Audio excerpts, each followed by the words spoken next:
UPSC, TNPSC போன்ற தேர்வுக்கு தயாராகி கொண்டிருக்கக்கூடிய மாணவர்கள் அனைவருக்கும் வணக்கம். உள்ளுவதெல்லாம் உயர்வுள்ளல் அப்படின்ற ஒரு தலைப்புகள்ல நம்ம நிறைய வெற்றியாளர்களை நம்ம தமிழ் பாட்டாளம் சேனல் வாயிலா சந்திச்சுட்டு வந்திருக்கோம். அந்த வகையில இன்னைக்கு நமக்கு வருகை தந்திருக்கக்கூடியவங்க யூபிஎஸ்சி மெயின்ஸ் தேர்வை 2 முறை அணுகி இன்டர்வியூ வரையும் சென்றவர். டிஎன்பிஎஸ்சி குரூப் 2 தேர்வை 2 முறை மெயின்ஸ் அட்டன் பண்ணி இன்டர்வியூ வரையும் சென்று அடுத்து ரிசல்ட் ஆக போகக்கூடிய மெயின்ஸுக்கு வெயிட் பண்ண இருக்கிறாங்க. அவங்க இன்டர்வியூ செல்ல இருக்கிறாங்க.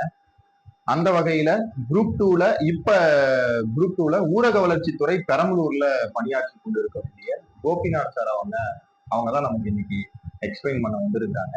தன்னுடைய எக்ஸ்பீரியன்ஸை சொல்ல வந்திருக்கிறாங்க. நம்ம எல்லாரையும் போல பெரும்பான்மையான நபர்களை போல சார் தன்னுடைய காலேஜ் லைஃபா படிச்சுட்டும் பிஇ தான். ஸோ சார்கிட்ட நம்ம அவருடைய எக்ஸ்பீரியன்ஸை கேட்டு தெரிஞ்சுக்கோம். வணக்கம் சார். வணக்கம். தமிழ் பட்டாளம் நேயர்களுக்கு சார், இனிஷியலா நீங்க யூபிஎஸ்சி டிஎன்பிஎஸ்சி குரூப் 1 அது சார்ந்து நீங்க படிக்கும்போது மாணவர்களுக்கு உங்களுடைய படிநிலைகள் எவ்வாறு இருந்துச்சுன்னு பண்ணீங்கன்னா கொஞ்சம் யூஸ்ஃபுல்லா இருக்கும். யூபிஎஸ்சி டிஎன்பிஎஸ்சி ரெண்டுமே ஒரே மாதிரியான தேர்வு தான். அதுவும் இப்போ சிலபஸ் சேஞ்ச் பண்ணதுக்கப்புறம் ஆல்மோஸ்ட் சப்ஜெக்ட்ஸ் எல்லாமே சேம் ஆகிடுச்சு. நமக்கு இந்த மேக்ஸ் இருந்துச்சு, இப்போ அதுக்கு பதிலாக எத்திக்ஸ் கொண்டு வந்துட்டாங்க. ஸோ அதனால் ஆல்மோஸ்ட் சிமிலர் தான்.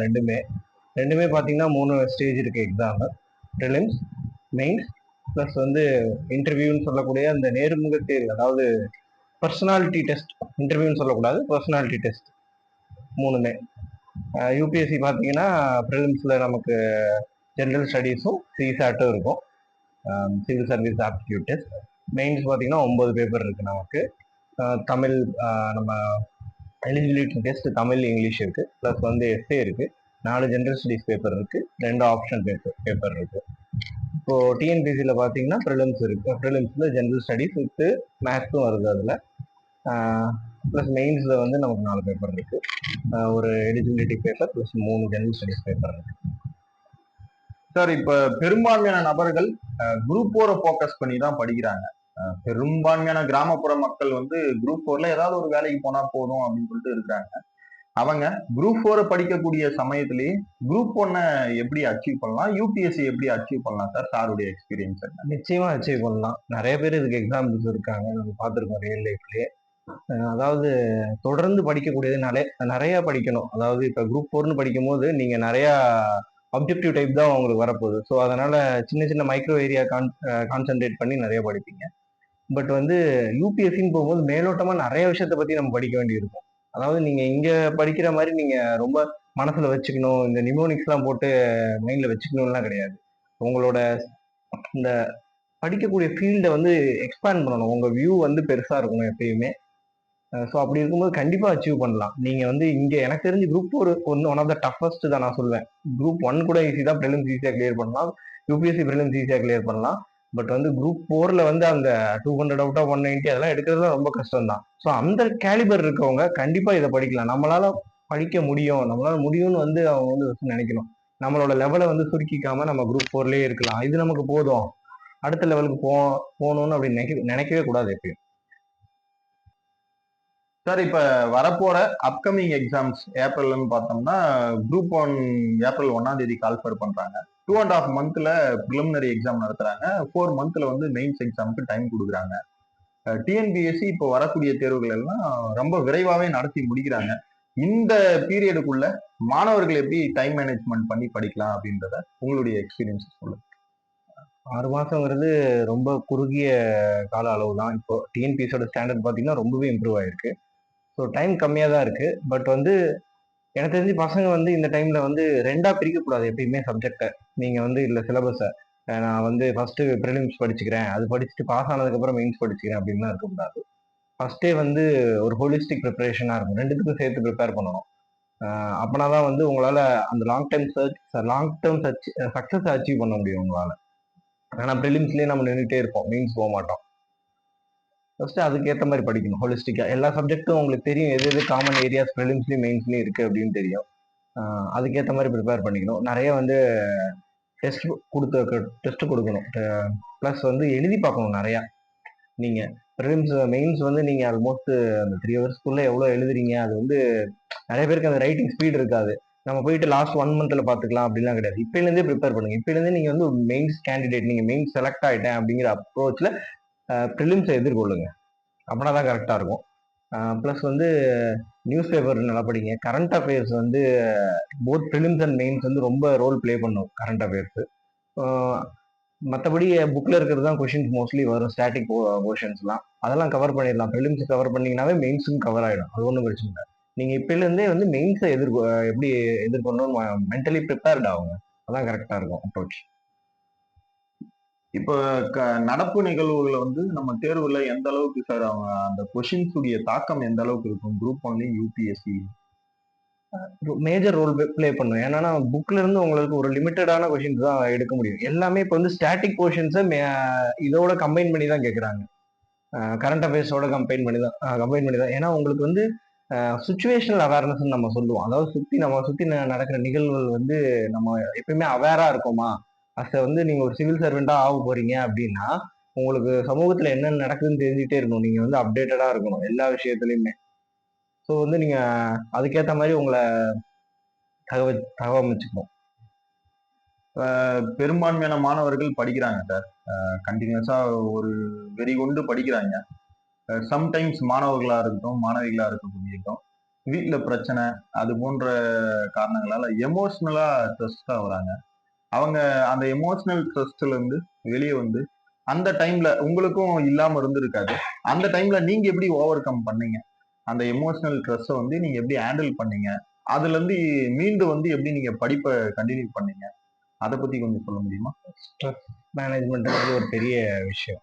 அது சிவில் சர்வீஸ் எக்ஸாம் ப்ரிப்பேர் பண்ணும்போது மோஸ்ட் ஆஃப் த டைம் நம்மள பல பேர் வந்து வேலை இருக்காது, ஒழுங்கான வேலை இருக்காது. நம்ம வீட்டில இருந்து ப்ரிப்பேர் பண்ணுவோம். பெண்கள் வந்து ஆல்ரெடி திருமணமானவங்களா இருப்பாங்க. அவங்களுக்கு வந்து அவங்க குடும்ப சூழ்நிலை வேற மாதிரி இருக்கும். எல்லாரும் வந்து வேற வேற பேக்ரவுண்ட்ல இருந்து வந்திருப்போம். ஸோ வந்து எல்லாருக்குமே அந்த சேலஞ்ச் வந்து ஸ்ட்ரெஸ் மெயின்டைன் பண்றதுங்கிறது ஒரு பெரிய சேலஞ்ச் தான். ஸோ உங்களை சுத்தி இருக்கவங்கள வந்து சில நேரம் உங்களுக்கு ஹெல்ப் பண்ணுவாங்க, புரிஞ்சுக்குவாங்க. சில நேரம் புரிஞ்சுக்க முடியாது. இப்போ என்ன பண்ணணும்னா நிறைய நீங்க ஒரு யோகா பண்ணலாம், ஒரு நல்ல புத்தகங்கள் படிக்கலாம். ப்ளஸ் வந்து உங்க நெருங்கினவங்க கிட்ட நல்லா மனம் விட்டு பேசுங்க. உங்க கூடயே இருக்க வேற சக காம்படிட்டர்ஸ் சொல்லக்கூடாது. சார் கட் பண்ணுங்க. ஸ்ட்ரெஸ் மேனேஜ்மெண்ட்டுங்கிறது ஒரு பெரிய சேலஞ்ச் தான். இதுக்கு வந்து நம்ம ஃப்ரெண்ட்ஸ் அண்ட் ஃபேமிலியோட வந்து ஒரு நல்ல பாண்டிங்ல இருக்கணும். ஃபர்ஸ்ட் ஒரு அண்டர்ஸ்டாண்டிங் இருக்கும். நான் இந்த மாதிரி ஒரு எக்ஸாம் ப்ரிப்பேர் பண்றேன், ஸோ எனக்கு இப்படி ஒரு எமோஷனல் சப்போர்ட், ஒரு மென்டல் சப்போர்ட் வேணும் அப்படின்னு வந்து அவங்கள புரிய வைக்கணும். அதே நேரத்துல சில நேரம் இப்போ பெண்கள்லாம் வேற வேற பேக்ரவுண்ட்ல இருந்து வருவாங்க. நிறைய பேர் கல்யாணம் ஆயிருக்கும், குழந்தை இருக்கும். அதெல்லாம் மேனேஜ் பண்ண முடியாது. ஸோ எல்லாத்தையும் கன்வின்ஸ் பண்ணணும். ஸோ அப்போ வந்து ஒரு நல்ல ஃபேமிலி என்வரான்மெண்ட், நல்ல ஒரு ஃப்ரெண்ட் சப்போர்ட் சிஸ்டத்தை நீங்க அமைச்சுக்கணும். உங்க கூடயே ப்ரிப்பேர் பண்ற வேற ஃப்ரெண்ட்ஸ்லாம் இருப்பாங்க. அவங்க கூட வந்து மனம் விட்டு பேசுறதோ, இல்ல உங்க கணவரா இருக்கட்டும், அண்ணன் தம்பியா இவங்களோட மனம் விட்டு பேசுங்க. உங்ககிட்ட என்ன இருக்கு, மனசுல என்ன இருக்குன்னு ஃபர்ஸ்ட் வெளில சொல்லுங்க. அதாவது ஹம்ப் பண்ணி உள்ளே வச்சிருக்காதீங்க எதையுமே. அப்புறம் வந்து உங்களுக்கும் பிரேக்ஸ் நிறைய எடுத்துக்கங்க அடிக்கடி. இப்போ 8 மணி நேரம் நான் படிப்பேன், 10 மணி நேரம் படிப்பேன். ஓகே, நீங்க படிப்பீங்க. பட் வந்து மைண்டுக்குன்னு வந்து ஒரு பிரேக் தேவை அடிக்கடி. நல்ல ஒரு உறக்கம் தேவை. 8 மணி நேரம் தூங்குங்க இந்த டைம்ல. கோவமா இருக்கா, இல்ல ரொம்ப டிப்ரெஷனா ஃபீல் பண்றீங்களா, அதாவது தூங்குங்க நல்லா. தூக்கம் வந்து எப்பயுமே வந்து அந்த இதை குறைக்கும், ஒரு மன அழுத்தத்தை குறைக்கும். ஸோ எக்ஸாம் டைம்ல நல்ல உறக்கம் வேணும். நான் வந்து ரொம்ப அதிகமாக ஹெல்த் ப்ளஸ் வந்து மைண்ட் ஃப்ரீயா இருக்கணும் எப்பயுமே. ஸோ இது ரெண்டும் இருந்துச்சுன்னா நல்ல ரிசல்ட்ஸ் வரும் உங்களுக்கு. ஸோ நல்லா தூங்குங்க, நல்ல ரெஸ்ட் எடுங்க, நல்ல நல்ல இதை சாப்பிடுங்க. இந்த 4 மாசம் அடுத்த எக்ஸாம் குரூப் 1 போய் படிக்க போறீங்கன்னா இப்பயில இருந்தே வந்து ஒரு ஹெல்தி லைஃப் ஸ்டைலை வச்சுக்கோங்க. எல்லாமே நல்லா தான் நடக்கும். சார், இப்ப மாணவர்கள் படிக்கிறாங்க இல்லைங்களா? அப்போ வந்து தனியா படிக்கிறது நல்லதுங்களா, இல்ல குரூப்பா சேர்ந்து குரூப் ஸ்டடி பண்றது நல்லதுங்களா? எதுல வந்து அதிகமான பெனிஃபிட்ஸ் இருக்கு? நீங்க எப்படி படிச்சீங்க? நான் நிறைய பேர் பார்த்துருக்கேன் குரூப் ஸ்டடி பண்ணுவாங்க. குரூப் ஸ்டடி சில விஷயத்துல சில நேரம் நல்லதா, நமக்கு தெரியாத விஷயங்கள் வந்து ஷேர் பண்ணிக்கலாம். அவங்க புது புது ஐடியாஸ்லாம் கிடைக்கும், எப்படி படிக்கலாம் அப்படி இப்படின்னு. இப்போ யூபிஎஸ்சிலாம் படிக்கும்போது நம்ம மோஸ்ட்லி ப்ராப்ளம் சால்விங் மென்டாலிட்டியில இருக்கணும். அப்போ வந்து சில விஷயங்கள் நமக்கு தெரியும். நம்ம வந்து சயின்ஸ் அண்ட் டெக்னாலஜில நல்ல ஒரு நாலேஜபிள் பர்சனாக இருப்போம். நம்ம ஃப்ரெண்ட் வந்து வேற பொலிட்டியோ சோஷியல் இஷ்யூஸ்ல நாலேஜ் பர்சனாக இருக்கும். அப்போ ஐடியா ஷேர் பண்ணிக்கலாம். வேற வேற சப்ஜெக்ட்ல இருந்து வேற வேற ஒப்பீனியன்ஸ், ஒரு டிஃப்ரெண்ட் பெர்ஸ்பெக்டிவ் கிடைக்கும். பட் வந்து லாங் டேர்மா சக்சஸ் ஆன்னு கேட்டா எனக்கு சொல்ல தெரியல. பட் வந்து ஏன்னா நீங்க தான் எக்ஸாம் எழுத போறீங்க, உங்க ஃப்ரெண்டும் நீங்களும் சேர்ந்து எழுத போல.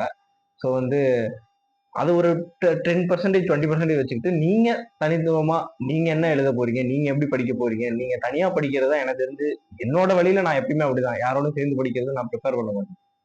பட் அது ஒரு 10% ஒரு ஃப்ரீ டைம்ல ஒரு டீ குடிக்க போறீங்க, அப்போ அது பண்ணுங்க. பட் உங்களுக்கும் டைம் ஸ்பெண்ட் பண்ணி உங்களுக்கு தான் உங்களோட ஸ்ட்ராங் ஏரியா வீக் ஏரியா தெரியும். ஸோ உங்களுக்கு நீங்க வந்து தனியா டைம் ஸ்பெண்ட் பண்ணி அப்படி படிங்க, அதான் கரெக்டா இருக்கும். சார், இப்ப கிராமப்புற மாணவர்கள் நிறைய குரூப் 4 ஃபோக்கஸ் பண்ணி படிக்கிறாங்க. அவங்க குரூப் 4ல இருந்து ஐஏஎஸ் ஆக முடியுமா? நிச்சயமா ஆகலாம். எனக்கு தெரிஞ்சு கிராமப்புற மாணவர்கள் தான் வந்து ஐஏஎஸ் அதிகாரியா ஆகணும். ஏன்னா அவங்க தான் இந்தியா வந்து மெஜாரிட்டி ஆஃப் பாப்புலேஷன் வந்து கிராமப்புறத்துல தான் இருக்காங்க. இந்தியாவோட வளர்ச்சி எப்படின்னா கிராமத்தோட வளர்ச்சி தான் இந்தியாவோட வளர்ச்சி. அவங்களுக்கு தான் அப்போ ஸோ அந்த ஏரியால இருந்து அந்த பேக்ரவுண்ட்ல இருந்து வரவங்களுக்கு தான் அதோட பிரச்சனைகள் தெரியும். ஒரு அர்பன் ஏரியாஸ்ல இருந்து வரவங்களுக்கு அர்பன் ஏரியாவோட இஷ்யூஸ் அது மட்டும் தான் தெரியும். நம்ம கிராமப்புறத்துல என்னென்ன பிரச்சனை இருக்கு, எந்தெந்த மாதிரி அடிப்படை விஷயங்கள் கூட நிறைவேற்ற முடியாம பல கிராமங்கள் இருக்கு. ஸோ அவங்களுக்கு தான் அந்த என்வாயன்மெண்ட்ல வளர்றவங்களுக்கு தான் அதோட சேலஞ்சஸ் தெரியும். ஸோ அவங்க தான் ஒரு ஆட்சியாளர்களோ ஒரு ஒரு அதிகாரிகளோ வந்தாதான் அவங்க வந்து எம்பத்தி, அதாவது நம்மளை போல இன்னொருத்தங்க இருக்காங்க, நம்ம அவங்கள மேல வளர்த்து விடணுங்கிற ஒரு இது இருக்கும், குவாலிட்டி இருக்கும். ஸோ அவங்க தான் இந்த ஃபீல்டுக்கு வரணும் ஃபர்ஸ்ட். ஸோ குரூப் 4லேயே இருந்துடலாம் அப்படின்னு இருக்கிறத விட நல்ல ஆப்பர்ச்சுனிட்டிஸ் தான் இருக்கு யூபிஎஸ்சியில்.